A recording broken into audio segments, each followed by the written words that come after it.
좋아요와 구독하기는 사랑입니다. 안녕하세요. 반갑습니다. 부동산입니다. 2018년 11월 27일 화요일입니다. 오늘도 부동산 뉴스 읽어보도록 할게요. 좋아요와 구독하기는 사랑입니다. 자, 첫 번째 뉴스입니다. 잃어버린 20년 후 일본에서 가장 많이 오른 부동산이 뭘까?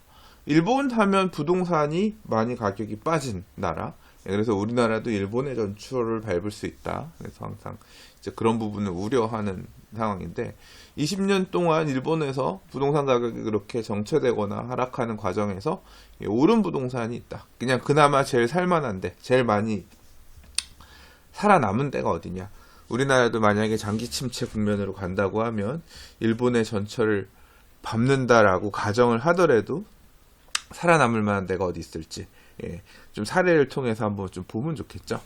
자, 도쿄, 오사카, 나고야의 상업지가 공시가격이 1.9% 상승했고, 특히 그 중에서 외국인이 몰리는 곳의 강세다. 홋카이도, 니세코 이런 데가 30% 이상 올랐다라고 합니다. 자, 일본 부동산 시장의 회복세가 완연한데, 아무튼 이 공시지가가 3년 연속 올랐고, 이렇게 올라간 거는 버블 붕괴 직전이었던 1992년 이후 처음이고, 일본 언론들은 자산의 디플레이션이 끝나가고 있다고 반기고 있다고 하는데, 어느 지역이 많이 올랐느냐? 자, 이제 일본 집가 변동률을 연도별로 해서 지역별로 해서 봤는데, 주택 가격도 보면 꾸준히 상승했고요. 그 다음에 지금 3대 도시주택지, 전국 주택지 평균이 아니라 주택지들의 상승도 있는데, 보면 일본은 근데 옛날에도 주택지보다 상업지역들 이런 데가 되게 많이 오르지 않았나? 근데 이번에도 보면 그렇습니다. 가파르게 상승하고 있는 건 전국의 상업지가 주택지보다 상승폭이 더 높은 편이고요. 특히 3대 도시의 상업지의 상승폭이 주택지에 비해서 훨씬 가파르게 올라가는 걸 볼 수가 있습니다. 왜 이렇게 상업지역의 상승률이 높았느냐? 가장 큰 원인은 외국인 관광객 유입이라고 일본 신문들은 풀이했다고 하고요. 작년에 일본을 방문한 외국인 관광객은 2,869만 명, 2011년만 하더라도 662만 명이었는데 매년 20%씩 늘어나는 추세고, 일본 정부는 연 외국인 관광객 4천만 명을 유치를 목표로 하고 있다. 그래서 이런 관광객이 늘어나는 이런 부분들을 겨냥한 호텔, 상업시설, 리조트 건설붐이 상업지역의 가격들을 올리고 있다. 그리고 한편으로는 활발한 재개발도 상업지 가격 상승의 한 원인이라고 할 수 있는데, 일본에서 경기가 회복되면서 오피스 시장이 호황이고 오피스가 부족해지자 도심 재개발이 활발하게 진행이 되면서 도심 안에 오피스를 지을 수 있는 이런 땅에 대한 가치도 올라가고 있다라고 하고 있어요. 자, 특이한 점이 도시권보다 지방 중핵 도시의 공시가격이 오르는 것도 되게 특징인데, 도쿄, 오사카, 나고야 등 3대 도시권보다 삿포로, 센다이, 히로시마, 후쿠오카 등 4대 중핵 도시의 공시지가가 더 많이 올랐는데, 이게 왜 그러느냐? 관광객들이 지방으로 골고루 스며들고 있는 영향이라고. 그러니까 이런 대도시권역만 관광을 오는 게 아니라 좀 잘 알려지지 않은, 상대적으로 이제 이런 메이저한 도시들은 많이 갔으니까 지방에 괜찮은 관광지를 찾자, 뭐 이런 식으로 해서 그런 쪽들을 관광객들이 많이 가면서 이제 그 지역이 개발이 되고 관광 어떤 수요들이 지역의 어떤 가격을 상승 압력을 이끌었다, 그렇게 보고 있는 것 같습니다. 이건 아무래도 일본이 굉장히 치안이 안정적인 나라이기 때문에 관광객 입장에서 우리도 중국 간다고 하면 살짝, 중국은 예를 들어 대도시는 갈 수 있겠지만 중국의 중소도시 이런 데 간다고 하면 약간 좀 약간 그럴 거 아니에요? 우리나라도 마찬가지죠. 서울, 뭐 부산 이렇게 큰 도시는 오케이인데, 좀 작은 도시를 간다고 생각하면, 외국 관광객들이 우리나라 와서 간다고 하면 아직까지는 이런 게 좀 낯설잖아요. 오히려 일본 같은 경우는 많이 개방되어 있고 오래전부터 이렇게 발전한 나라이기 때문에 상대적으로 관광객들에게 그런 허들이 낮고, 그렇기 때문에 중핵도시로의 관광이 이제 이어지면서 집가들이 더 가파르게, 상승률로 따져서 볼 때 더 많이 올랐다, 이렇게 보여지는 거죠. 자, 집가 상승률 상위 자리를 차지한 곳은 대부분 외국인 관광이 몰리는 지역이고, 스키 리조트로 인기가 높은 홋카이도의 니세코 지구에선 상업지 주택지가 모두 30% 이상 급등하면서 일본 내 상승률 1위를 차지했고, 겨울에도 따뜻한 오키나와 나하시의 주택지 가격이 20% 급등했다. 자, 이렇게 주로 관광객들이 많이 찾는 지역들 중심으로 가격들이 올랐다라고 합니다. 자, 근데 이렇게 전부 다 오르고만 있는 건 아니고요. 여전히 추락하고 있는 곳도 많다고 합니다. 일본 47개 광역지방자치단체 중에서 상업지 공시지가가 오른 곳은 21곳이고, 그다음에 주택국지 공시지가가 오른 곳은 16곳. 나머지들은 보합세이거나 떨어지고 있다고도 볼 수 있을 텐데. 자, 니혼 게제 신문에 따르면 도쿄 등 대도시 외곽에 40년 이상 된 노후 공동주택 밀집 지역 집가는 10년간 9% 떨어졌다. 그리고 도심지 같은 경우는 여전히 가격들이 올라오고 몰리긴 하지만 이 외곽 지역들 같은 경우는 가격이 빠지고 있고 빈집도 되게 늘어나고 있다 그래요. 전국 빈집도 800만 채에 달하는데 심지어 도쿄 등 대도시 외곽에도 빈집이 생겨나고 있다. 주인 없는 땅은 서울의 67배에 달하고 후손들이 상속을 포기하면서 방치한 지 오래된 주인을 알 수 없게 되는 땅들, 이런 땅들이 이렇게 늘어난다고 합니다. 자, 지금 이제 우리나라도 이제 이런 부분을 어느 정도 감안해야 된다는 거죠. 국내에서도 외국인 몰리는 곳을 선점해서 외국인 관광객들이 몰릴 수 있는 그런 지역들을 앞으로는 조금 관심 있게 봐야 된다. 우리나라도 외국인 관광객이 땅값을 좌우하는 일들이 벌써 일어나고 있다. 외국인 관광객이 2011년 979만 명 시절에서 2016년 1700만 명으로 급증했을 때 제주, 명동, 홍대, 이태원, 가로수길 등은 유례없는 호황을 누렸는데, 그렇죠. 실제로 관광객들 많이 찾는 그런 지역들의 집가들이 굉장히 급등했죠. 그러나 이제 지금 호황은 그렇게 오래 가지 못했다. 관광객들이 급감하기 시작하고 그다음에 내수경기 침체하고 맞물리면서 이런 뜨거웠던 상권들이 예전만 못한 지역들이 많이 나오고 있고, 대표 상권인 명동에서 건물 전체가 텅텅 비는 사례들이 나오고 있다. 자, 개인적으로는 좀 흥미로운 기사입니다. 집가 상승은 관광 수요가 늘어나는 지역, 특히 외국인 관광 수요가 늘어나는 지역이랑 관련이 있고, 그런 지역이 개발도 잘 된다. 그 다음에 일본 같은 경우도 무조건 이렇게 다 오르고 있는 게 아니라 경기가 좋아지면서 오피스가 살아나면서 오피스를 지을 수 있는 땅 올라가고 이런 지역도 있지만, 한편으로는 떨어지고 있는 땅들도 많이 있고, 특히 이제 주택지들 중에서도 사이드에 있는, 그리고 노후한 이런 주택지들 같은 경우는 가격이 빠지고 있고, 심지어는 빈집들도 되게 많다. 토지를 상속받은 후손들이 땅 쓸 데가 없으니까 포기하는 경우도 나온다. 오히려 상속을. 자, 일본의 부동산 시장의 흐름이 이런 식으로 움직였다. 참고로 보셨으면 좋겠습니다. 좋아요와 구독하기는 사랑입니다. 자, 다음 기사입니다. 가격 상승이 아파트의 6분의 1밖에 안 된다. 빌라의 눈물이란 제목의 기사입니다. 지금 이번 상승장에서 수도권 아파트 가격들이 이렇게 가파르게 오르던 시절에 상대적으로 덜 올랐다. 빌라가 덜 올랐다라고 해요.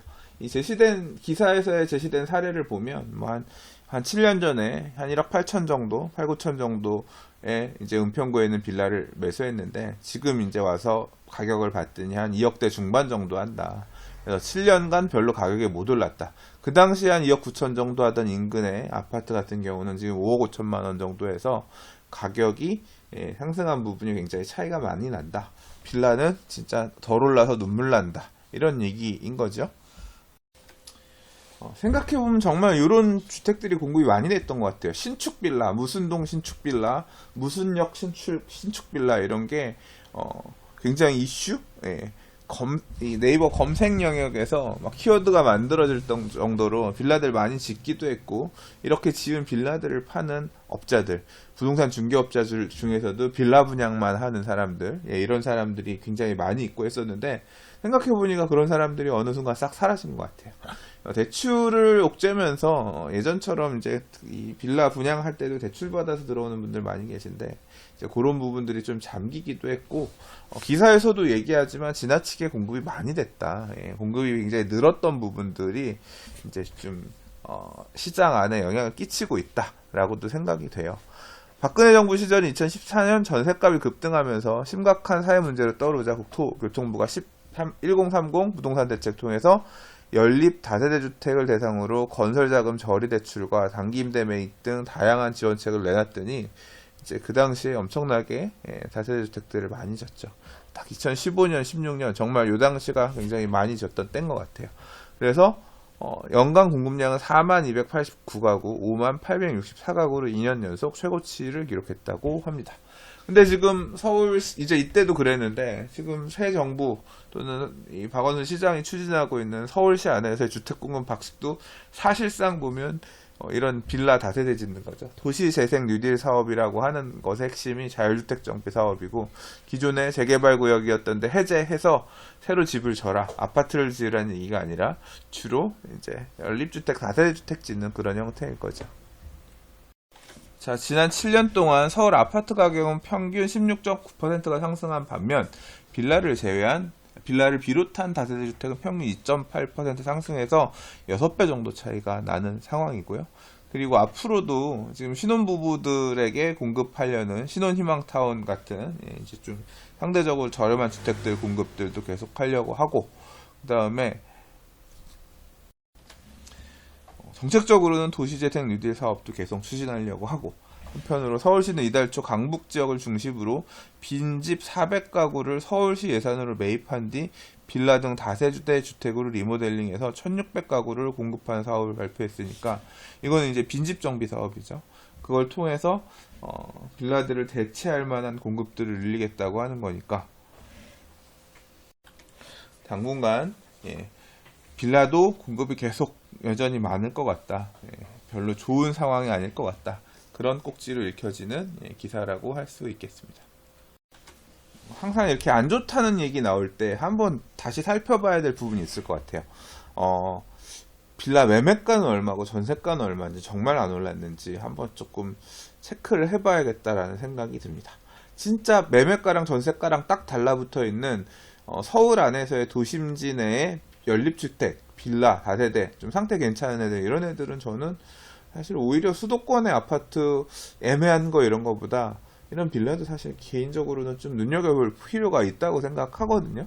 왜냐하면 아파트는 지금 많이 올라갔지만 상대적으로 도심지 안에 결국 이 수요가 만들어질 수 있는 대체제인 빌라들은 상대적으로 덜 올랐잖아요. 공급이 많을 거라고 하는데, 사실 도시재생 뉴딜 사업으로 공급이 얼마나 충분히 늘어날지는 조금 아직까지는 확신할 수 없는 상황이고, 빈집 정비 사업이라고 하는 게 지금 서울시 안에 빈집이라고 하는 얘기는 뭐냐면 굉장히 위치가 안 좋은 애들일 수밖에 없거든요. 지금까지 비어있다는 얘기는 1년 이상 비어있는 집을 서울시가 매입하거나 뭐 해서 리모델링 한다는 얘기니까 기본적으로 입지가 좋은 빌라가 아닐 것 같은데, 한번 여기서 얘기하는 거는 빌라의 눈물이지만, 그럼 앞으로는 빌라가 다시 상대적으로 소외받았었기 때문에 제 자리를 찾아갈 수 있는 가능성도 있지 않을까, 이런 부분에서도 한번 좀 시사점을 던져주는, 부동산도 제일 안 좋을 때, 제일 바닥일 때, 이렇게 죽는다 소리 나올 때, 그때 아파트 산 사람들이 사실 이번 상승장에서 위너였잖아요. 한번 좀 내짚어볼 필요가 있겠다, 그런 생각이 드는 기사였습니다. 좋아요와 구독하기는 사랑입니다. 자, 고양 장항지구의 보상이 다음 달부터 시작된다고 합니다. 이제 본격적으로 택지 조성을 하기 시작한다고 보여지네요. 위치는 보시면 어디냐면 김포한강 신도시보다 한참 전이죠. 가기 전에 보면 킨텍스 가기 전에 그러니까 이 강변북로 자유로 타고 가다 보면 킨텍스 들어가기 전 쪽에 있는 요 부지입니다. 위치상으로 보면 괜찮죠. 북서북권에서는 괜찮은 입지라고 할 수 있는데요. 고양 장항 공공주택지구 편입 토지에 대한 감정평가 결과를 LH가 제출받았고, 요 검증 작업 중이고 30일부터 협의 보상가를 개별 통제할 계획이라고 합니다. 본격적으로 사업이 시작되는 건데요. 고양 장항 공공주택지구는 일산 동구 장항동, 일산 서구 대화동 일대 156만 2156제곱미터, 규모로 따지면 행복주택 5,500가구를 포함해서 1만 2,340가구의 공공주택, 공동주택과 230가구의 단독주택을 짓는다고 합니다. 세대 규모는 대략 그러면 한 1만 2,500, 12,500세대 정도 되는 규모겠네요. 되게 클 줄 알았는데 그렇게 생각보다 크지는 않네요. 일단 장항지구 이렇게 보상이 들어간다. 근데 업계에서는 이렇게 보상비 지급을 하게 되면 보상받은 사람들이 그 주변의 뭔가를 또 살려고 또는 대토를 하거나 주택을 사거나 보상받은 금액으로 하려고 움직이기 때문에 이 일대 부동산 거래가 활발해지면서 땅값이 상승할 것으로 보인다고 했는데, 아무튼 이렇게 보상금 풀린다고 하는 게 지역 부동산 입장에서는 반가운 소리라고 할 수 있겠죠. 반가운 소리라고 할 수 있겠죠. 좋아요와 구독하기는 사랑입니다. 자, 오늘 뉴스를 좀 이것저것 많이 꺼내놓고 읽으려고 했는데 좀 컨디션이 그런가? 좀 몇 개 뉴스를 더 읽다가 이 얘기는 좀 하기 그렇다 해서 좀 배제했어요. 그래서 오늘은 좀 짧게 읽도록 하겠습니다. 자, 오늘도 들어주셔서 봐주셔서 감사합니다. 부동산이었습니다.